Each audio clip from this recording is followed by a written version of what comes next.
Competitive Fortnite is growing faster than ever, and with so much change comes so much expectations. The skill gap is on an ever increase, and in order to keep up with it, we need to adapt. Fortunately, players all around the world are learning new metas and finding more creative ways to get an edge over everyone else. This is happening faster now as the new Chapter 2 update has caused a surge in the player base, meaning that even more people than before are grinding Fortnite to get better. In order to keep up with the increasing skill gap, it is vital to know the best tips and tricks. To help you guys dominate the community and hold controller players' places as some of the best in the game, we've created this video which features 5 insanely useful tips for controller that will make you much better than ever before. But before we get into it, if you guys are interested in getting better at Fortnite, then click the link below to go to ProGuides.com, where you can play with the best players in the world by just clicking a button. Sign up for our membership at ProGuides and you'll get a ton of incredible content from the best pro players like Benji and Mongrel. So if you want to compete in Fortnite, you have to check out ProGuides.com. Also, a lot of you guys were asking for a creator code, so we went ahead and made one. Be sure to use code ProGuides in the item shop when doing any kind of purchase to support your friendly ProGuides Fortnite team. Also, be sure to drop a like on this video to show your support. We strive to bring you the best content available. Alright, with all that being said, let's get into the video. So let's hop right in. With the introduction of Classic Arena Mode, we saw a cap on the amount of materials you can carry. This was set to 500 for each material, meaning that you can only carry 1,500 materials. Although not necessarily little, this split the old material cap in half, therefore giving you guys less mats to work with. Being able to build freely without worry of your materials then became less of a reality. Conserving materials, on the other hand, is becoming more and more important.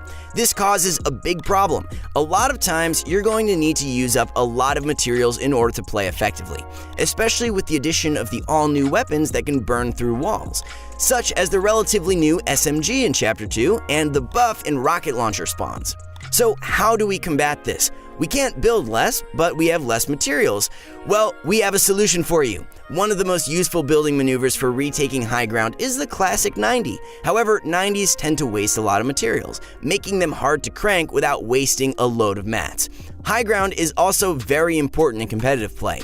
In one of our recent videos, we talked about how high ground can be the difference maker between earning placement points and returning to the lobby. Thankfully, by watching some of the pros, we recognized something very interesting. Tfue is known for being one of the best players in the world. He can compete against the best and do well. He's also excellent when it comes to positioning and maintaining the high ground towards the endgame. Here's what he does.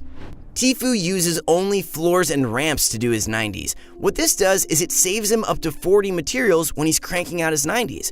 The way you do this is by performing a normal 90 without using any walls. It's very effective as you will start getting used to not hitting the wall on your side as it won't be there anymore. Since there's no wall for you to hit, you won't lose any speed as you crank your 90s. Another reason is because he doesn't use the walls where it's unnecessary. Notice how we said unnecessary. This is because Tfue doesn't always use this strategy for cranking 90s. The reason players use walls when 90ing is to provide protection as they build up. Tfue uses the half 90 strategy to gain high ground when he knows there's not too many people looking at him. This will get him height very quickly without wasting many materials. The half 90 method works great for controller players because it's a relatively easier way of doing 90s. You don't have to move your sight as much as you would with normal 90s, which will make it easier for you to aim. Using walls is necessary at times though, so make sure you're using this trick with lots of thought and good decision making. We also suggest you hop into a creative lobby and practice the new method in order to master it. Aiming on controller is insanely important for performing well. Without hitting your shots, you've given up a major aspect of true controller skill. Along with aiming comes dead zones. Dead zones are the radius at which your controller's analog stick stops being reactive to movement. We can guess that a large majority of you guys watching this video are using a relatively older controller that's been in use for at least 3 months. By now, there's a good chance that your right analog stick has started to wear out. What this causes is stick drift. Stick drift is where your analog stick slightly leans to one side over another, causing your Fortnite character to look around when you aren't even touching the controller. This is where dead zones come in handy. The thing is, however, dead zones can actually impact your aiming a lot, meaning that finding the perfect dead zones for your controller is a must for all players. To start, hop into a creative lobby and set your dead zone to 0. Move your analog stick around and then set your controller down to see if your aim moves on its own. If it does, it's a sign that you need to up your dead zones. Now from here, put your dead zone exactly one up, and then once again move your analog stick around and set down the controller. Observe again to see if there's any movement. You're going to want to repeat these steps until you find the lowest dead zone possible that allows for no drift. The reason for this is because the lower your dead zone is, the larger the range of motion you have is, meaning that you can use more of your analog stick to aim. This makes you much more accurate and can improve your controller aim greatly over time. Having your dead zones high is never a good thing, and we're highly against it. As for your left analog stick, it's important to have it low as well. This is because controller movement is superior to keyboard and mouse and every other platform. Controllers provide 360-degree movements, while keyboard and mouse players only have 8 directional. This is a huge advantage that can help greatly in build fights and shootouts. But the left analog stick tends to wear down less since you're not using it as aggressively and frequently as you would your right. Also, if you happen to be on a new controller, set both dead zones to 0 and change your dead zones whenever you notice that your controller is developing a drift. In summary, be sure to fine-tune your dead zones and make sure that they're optimal for your specific controller. Oftentimes, it can be a bit harder to take walls when you're on controller. This is because of the trigger that presses down and takes a bit to return back to its resting state. Taking walls, however, is insanely important when it comes to dominating in Fortnite. Being able to take walls faster than the other opponent while having the same ping comes down to skill, and at times, taking a wall faster even if you have higher ping could still get you the win. And at times, taking a walk faster even if you have higher ping could still get you the win. So here's an advanced trick to make it easier.